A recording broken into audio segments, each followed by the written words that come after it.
Welcome and thank you for tuning in to Derm Docs powered by LiveDerm. This is the third of a 4-part educational series.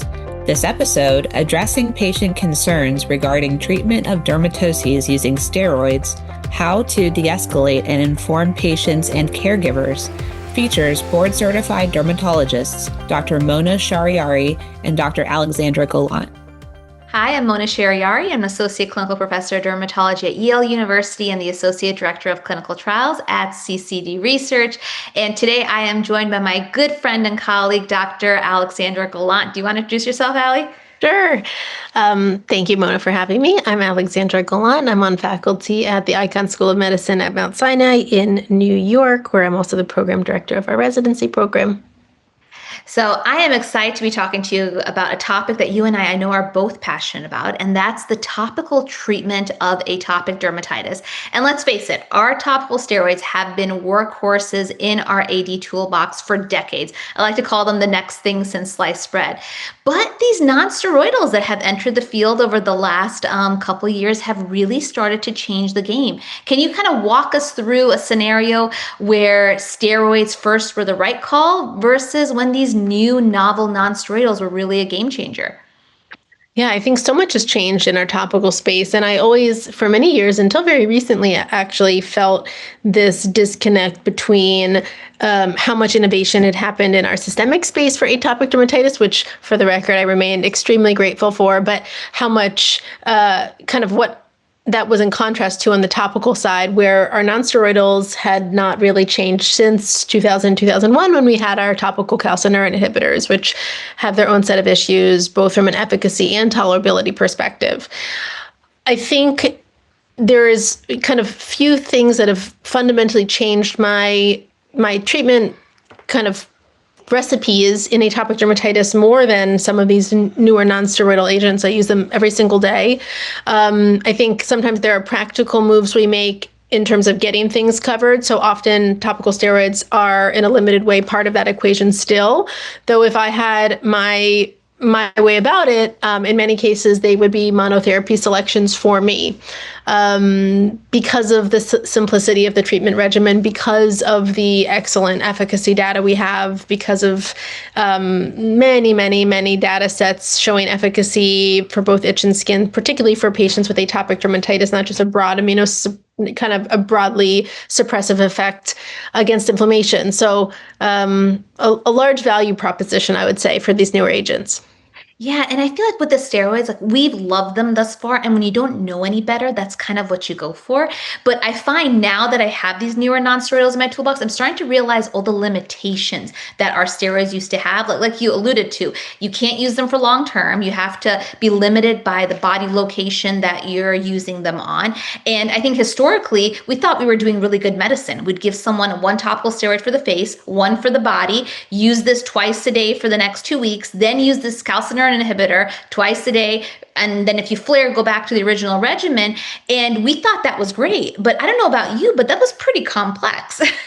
Yeah, I think, and I often think about, where we all learn these regimens that we then kind of give to patients, and so much of it's from our training. And so you start with something for 2 weeks, and that would transition to the weekend. And, when patients get these medications from the pharmacy, instructions are written on the boxes are then discarded, and then they come back to see you in 3 to 6 months, and they're putting clobetasol on an eyelid and desinide on their forearm, for example. So there's so much. I'm sure worked great. Exactly. And there's so much room for error. And I found myself in now the kind of era that we're practicing where there are these attractive nonsteroidal options. I've become more cognizant of how I'm prescribing the topical steroid, even from a quantity perspective.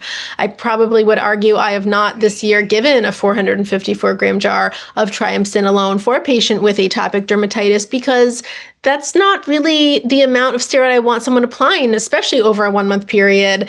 It's just too much. So I've become increasingly selective of what I'm applying, what I'm prescribing, how much I'm prescribing, and how I'm counseling patients to use these treatment options.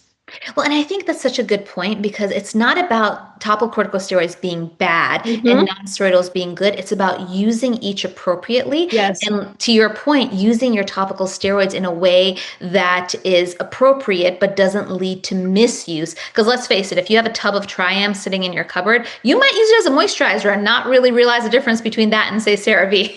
Exactly. And I think there are patient subtypes for whom they can kind of hold on for dear life with overuse of topicals. So when you, for a moderate patient is a great example of that. If they're overusing a topical, sometimes a topical steroid, like every day after the bath, they might be, quote, controlled on the day you see them, though that's not really in line with what we view as appropriate use of a topical, or a topical steroid for that matter. And so I think truly understanding, especially when a patient comes to you, and so many of our AD patients come with gallons of, Ziploc bag of topical steroids of various varieties and strengths and potencies and vehicles, understanding what's being used, how much they're using it. I literally saw a patient who was applying triamcinolone to her face and neck every day for the last calendar year, and she was only in my office to get a refill of the 454-gram jar, which we couldn't make sense of. Like, how you've been here once last year, how are you still applying this topical? She said, oh yeah, I fill up a little jar when I travel and I continue to put it on. It was wild. What I She's do very think resourceful. Exactly. What I do think the availability of these newer agents has allowed us to do is talk more honestly about, just like any medications, nothing's risk-free. And I think topical steroids were so ubiquitous and were really used everywhere by dermatology providers and primary care providers and urgent care centers, et cetera, that they are sometimes regarded as, risk-free, which we know is not exactly true. There are cutaneous side effects to topical steroids, especially for patients for skin of color, for example. You can have post-inflammatory dyspigmentation resulting from topical steroids, which can be sometimes more difficult to treat than what you're using them to try to eliminate. So I become increasingly aware of that and also increasingly instructive in my counseling because we have better options. Absolutely. Now I'm going to ask you a tough question. If you have a patient sitting in front of you who is flaring from an AD standpoint, what would you give them? Would you go for the big gun topical steroid? Would you go for the non-steroidal? Just knowing that from a pure data standpoint, sometimes the non-steroids take a little bit longer to kick in. Hmm.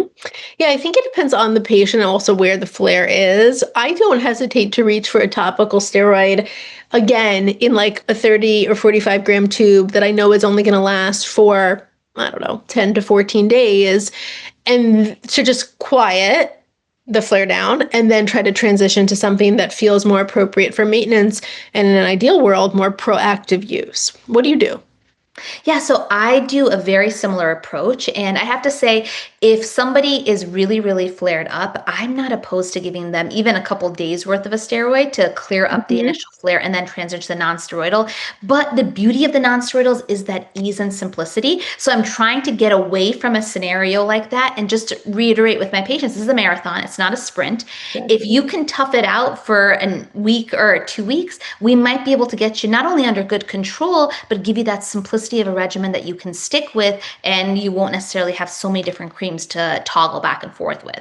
I think that's such a good point. And I also think that sometimes the limitations, which we alluded to, of the traditional nonsteroidals like our calcineurin inhibitors, was that in a super inflamed patient, they have inherent burning and stinging in so Yes. many patients that you were asking a patient in a flare with already skin that felt very uncomfortable and inflamed to then put on something that would cause burning and stinging. So it's very counterintuitive and really not popular from a patient standpoint, because our topical steroids of 20 non-steroidals of 2025 are so well tolerated. There's less of that conversation, which makes them, I think, easier to use in real world. Exactly, exactly. And to that point, when I'm thinking about just the cringing and the tolerability piece, I automatically think of kids. And both of us, we have kids, we see kids in our day-to-day clinical practice. Some of our parents, though, when they hear the word steroid, it's a non-starter or they cringe. So when you're treating some of your pediatric AD patients, how does that decision-making process differ in comparison to an adult or even an adolescent? Yeah, I do think that we have an increased awareness about steroids really, I would like to think it's not just in dermatology, but I think parents do come and ask about steroid use, asking if things are steroid or are non-steroidal increasingly.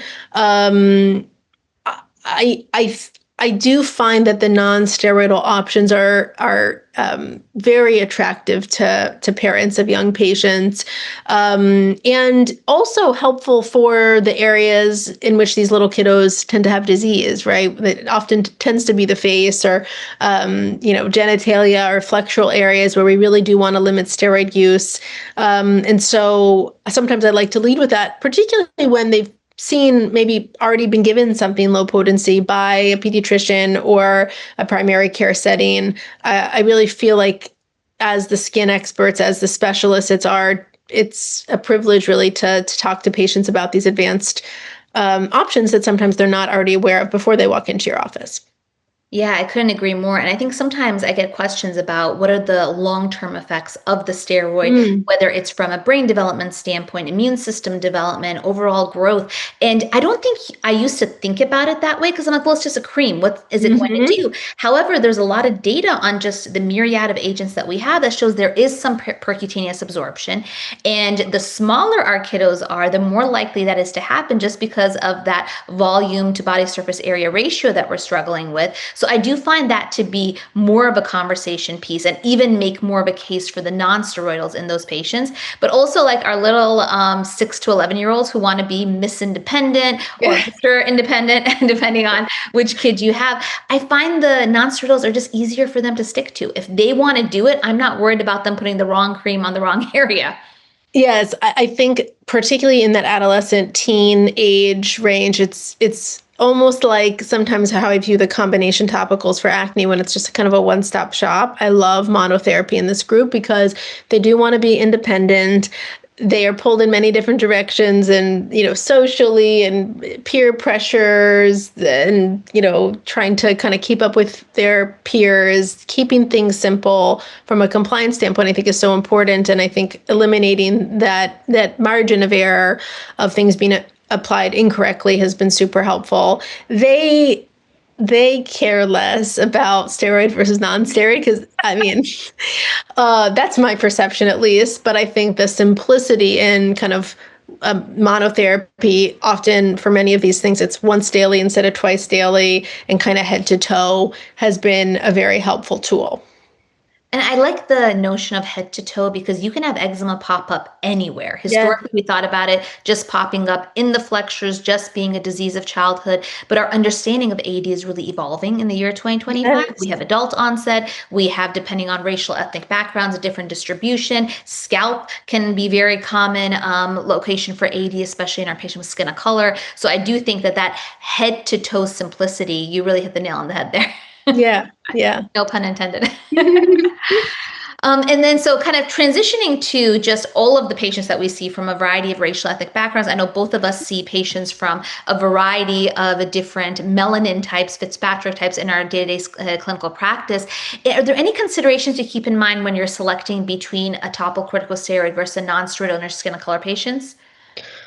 Absolutely. I think for our patients with darker skin tones, it's even more important to make sure that we are responsible stewards of topical steroids because we know these individuals are often more prone to dyspigmentation, be it hypo or hyperpigmentation. I've seen both occur, as I'm sure you have as well.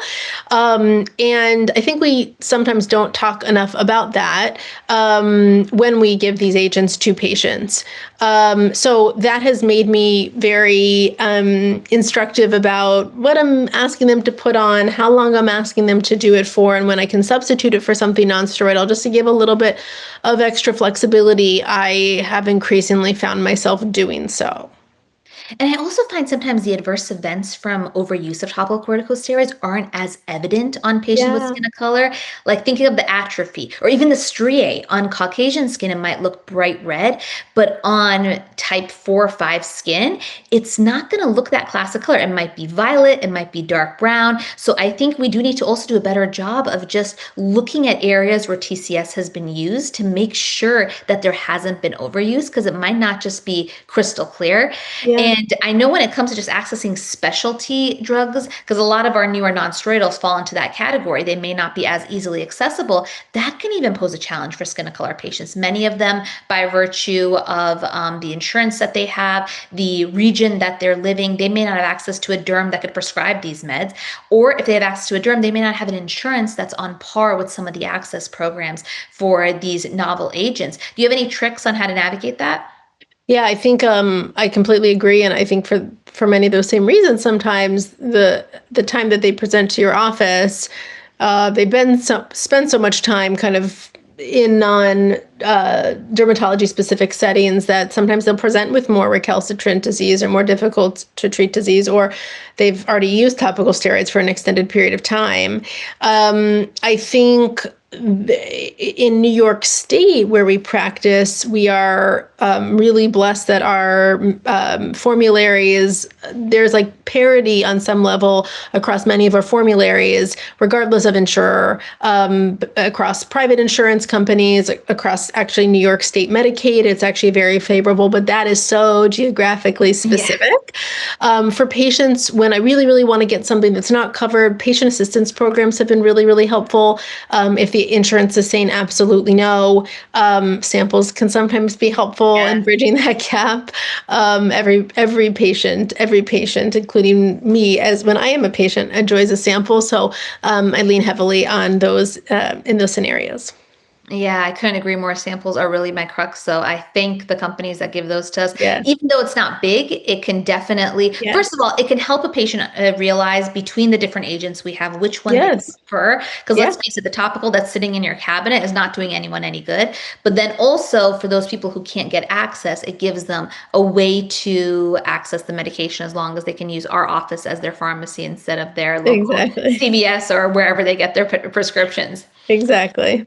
Now, when I'm seeing my AD patients, I always tell them there's two pillars to treating your disease. One is we have to treat the inflammation, but the other is just basic skincare to help the health of their skin. So are there any basics that you like to review with patients, like bathing, trigger avoidance, moisturization? How do you incorporate that into your algorithm? Yeah, I always say, and sometimes patients are, I think maybe they need reminders, is that, when we're giving you active topicals, it's not taking the place of our general good sensitive skincare. So making sure that we aren't over cleansing the skin or over bathing. Still for our patients, our atopic patients, we like shorter time with the water contact. We like lukewarm waters. We certainly like gentle cleansers, nothing that's going to strip your skin. So being really instructive about what they're putting on their skin, how often they're bathing is important. And then it's kind of like my sunscreen pitch. I want you to put on a bland, thick, cream-based moisturizer. There are certain brands that have been very consistent for my sensitive skin, atopic patients. I don't care which one you get. I often say get whichever's on sale and then rotate as you see fit. But I want you to put something on, if not every day, at least several times a week. Same with sunscreen. I don't care what you're putting on necessarily, as long as it generally passes the sniff test and you're using it, I am happy. Any secrets for you there? How do you do it? Oh, I have a very similar approach. And actually, in my office, we get samples of all of the over-the-counter products. So I give them a goodie bag of every moisturizer that I have access to. But I tell them, I'm like, just pick one. Do not go buy everything that's in the aisle. Because it can be expensive. Well, it can't. And my adolescents, they love the samples and they love going shopping and spending mommy's $300. I know. But I try to get them to find what they'll actually use. And I know we always harp on you need to use your moisturizer twice a day. I try to be real with them. Yeah. If you can use it twice a day, great, but I can't use mine twice a day, so I'm not going to subject them to the same, to different rules that I can adhere to. So if they can, like you said, use it a couple times a week, even that's enough. I also talk to them about detergents that might be a little bit on the sensitive side, as well as the soaps that they're using in the shower. Whatever they can do to just maintain some degree of that sensitivity of their skin. I remember with my daughter, when she was first born, she developed eczema. And as a dermatologist, I'm like, oh my God, I need to fix this. And I realized we were bathing her too often. So we cut back on the bathing. We were doing it twice a week. And then we added in a ceramide-based moisturizer at bedtime. No joke. After 2-3 weeks, her skin was back to normal. And she eventually grew out of it, which is lucky for her. But unfortunately, for many of our patients, that's not the case. So it's important for them to continue this regimen well into their teens and adulthood. Yes, absolutely. I think especially we're both parents of young kids. It's not easy always to moisturize a small child who then climbs on your furniture. It's not like the most attractive piece of advice that you can give. So I think keeping it real, keeping it practical, particularly for adult patients, but also caregivers of young children is really important. Now, I know education can sometimes be one of the most important things that we do in clinical practice because many of the referrals I get from pediatricians, they're doing everything right, but there's some gaps in the education that lead to mismanagement. What strategies do you use to help patients take ownership of that AD treatment plan? Yeah, I think, I really try to give them a game plan in terms of what is going to be for flare management, kind of what's your emergency to reach to and things are starting to get bad. And then, in an ideal setting, I do believe in proactive, not just reactive therapy, where to their trigger areas to some extent, I love to use the nonsteroidals in this way. We are applying something active there. It doesn't have to be every day. It's often not every day, but a couple times a week. We know from studies that this can prolong periods between flares. It can make future flares less severe. So I think there's a lot of power in that. And I think patients typically like to feel like they have an active role in keeping themselves better. So it kind of makes them an active participant, not less kind of just waiting for the next flare to come, but doing something actively to try to, and of course it's not always successful, but try to modify the nature of their disease should they just kind of sit back and do nothing. Oh, I completely agree. Because I think a lot of times, if they're involved in that shared decision-making piece, they will take much more ownership than if I tell them, you know what, these are the prescriptions that you're going to use. And I also try to make sure they understand AD is chronic. It's going to wax and wane. It's nothing you're doing most of the Yeah. time, nothing you're eating most of the time. And I think that kind of gives them that peace of mind to know, you know what, we're in this together with AD kind of being the enemy, as opposed to them kind of feeling guilty that it's something that they've done to cause all of this to happen. Exactly. Now, when you're starting a topical therapy, you're having that conversation with patients. What's one of the most important questions that parents ask you? Is it about the cost, the safety, long-term durability? And the flip side, if it's the patient, like an adult, what do they normally ask? Yeah, I think parents typically ask a lot of questions about long-term, about safety. And I think in many cases are still just wrapping their head around AD being not always, but often a chronic condition for their child. And what's that going to look like in the long term? And how will this change over time? And sometimes we don't know the answer to those questions. Adult patients, I think not always, but more often are often those who had this as a child and it did not fundamentally change or go away, so to speak. And so have a little bit more time under their belt where they are more of our seasoned patients, a little bit more of our veterans. And so I like to, with them, especially for patients that have tried so many other things, talk about what's new, talk about why I feel that this is a treatment that holds promise for them. Sometimes I'll talk a little bit about like how much science there is in the pipeline. And those to me are meaningful conversations because I would like every patient to leave with some degree of hope that we will continue to improve and continue to offer you better treatment options. Not always successful, but that's at least my goal. Yeah, I love that approach because I really think with those adult patients, historically, we've promised them the world. Yeah. And we really failed in the AD space with some of our first generation topicals that we've had. So you're right. They may say, well, this is more of the same. I've gotten creams from my doctor before. What's so special about this cream? Exactly. So I love to tell them what is novel. And also that if this doesn't work, we have other options in our toolbox. Because sometimes that gives them the hope that, you know what, in 4 to 6 weeks when I come back, if we're not where we need to be, she has a plan as to what we can do next. Because so many of these patients end up being lost to follow-up. And 100%. And I agree with you from a parent standpoint, safety, safety, safety. Any kid under the age of 18, that is the number one thing my parents ask about. I do think, though, having that conversation about non-steroidal does help give it an aura of just, this is a safer agent, potentially more tolerable. So that definitely helps the conversation. But then after that, they're like, well, this sounds like it's too good to be true. How much does it cost? Yeah. And we know that that can be an ever-changing target depending on what region of the country that you're in. But as you alluded to earlier, there are some access programs with the variety of medications that we have. So I always encourage my patients to take advantage of it. And if it doesn't work, call me, because there might be something I could do to help them get access to the medication. Exactly. Now, in clinical practice, I know both of us are seeing a ton of patients in a short amount of time. Do you use any visuals, analogies, metaphors, anything to help patients really understand what you're trying to say in a short amount of time? Yeah. I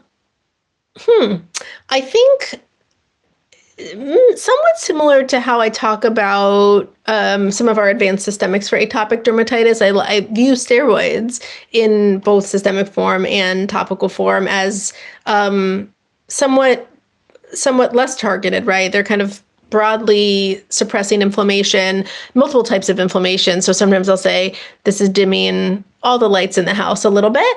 And when we're dealing with our targeted non-steroidal topicals, we know their targets very specifically. We know it's a topical JAK, or we know it's a topical phosphodiesterase inhibitor, or an aryl hydrocarbon receptor agonist, for example. So they're, in some ways, I have sometimes say they're more high science. They have very specific targets within the immune system. They're targeting pathways we know are very critical to this disease. And they've importantly been specifically studied in patients like you with atopic dermatitis.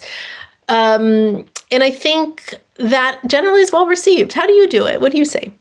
Well, I like to refer to the steroids as a jack of all trades, but a master of none. So I Yeah. tell, you know what, a lot of times we don't have to know what we're treating because we throw a steroid on it and it gets better. But the problem is it's not targeted. That's what these newer agents bring. You're really targeting specifically what's causing that AD in your skin, and you're shutting that down and leaving everything else alone. So that has the potential to lead to less collateral damage. And sometimes I feel like that makes sense. The jack piece of it, obviously, we have a jack in the toolbox, so you just got to be careful. Like, how you phrase that. But I do think that patients like customized therapy that's specific for their skin disease, as opposed to something that's all encompassing, broadly immune suppressive. Because even though we have a lot of comfort with the steroids, it's just because it's the devil we know versus the devil we don't know. And what I'm learning, the more and more I use these novel non-steroidals, is that they are just so much better tolerated, so much safer. And that conversation that I have in the exam room is so much shorter. So all of that just makes me want to jump on that bandwagon like yesterday.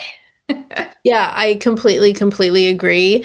And I think that patients appreciate innovation, and they appreciate knowing about the latest and greatest in the same way they appreciate samples. So I have found that type of dialogue very effective in my own visits as well.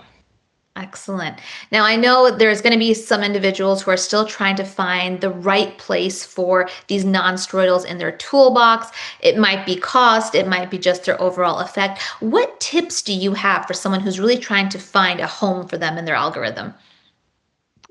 Yeah, I think we're starting to see that kind of tide shift where I think that they will play. They think they are playing and will continue to play an increasingly important role in long-term management of these patients because they, for the right patient, I think can really afford our patients higher levels of efficacy than we came to expect from topicals alone. I think it's kind of almost fighting that fighting the preconceived notions of that ceiling of how clear we could get patients with just the topical.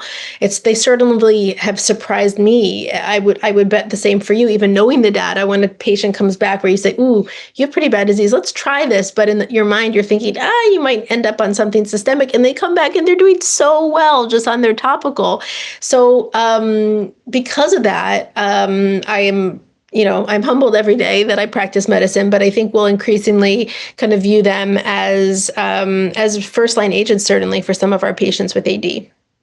Yeah, I think that if the cost and access is not a barrier, there are just so many virtues to these products. Again, there may be select patients in which a steroid first is going to be the right option. But for the vast majority of our patients, I do think that these non-steroidals are my first line at least. And I've seen a paradigm shift in my day-to-day clinical practice. Like you said, we know the data, but we all know clinical trials are highly regulated and the drug doesn't always perform in the same way in the real world. And these non-steroidals have been pleasantly surprising in terms of how they've performed. And sometimes I wonder if that simplicity leads to better adherence. So we're able to have that kind of translate into our real world practice.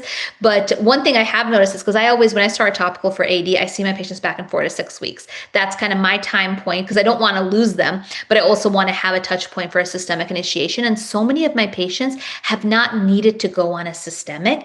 That saves my team a prior authorization. It saves me that whole conversation about the systemic, but also for somebody who may not be ready to take that leap to a systemic agent, that's a game changer. I think it really can help them from a quality of life standpoint and also just feeling confident in the regimen. And to some degree, I feel like these non-steroidals are empowering because you have one agent that they can use anywhere head to toe for as long as they need to effectively treat their disease.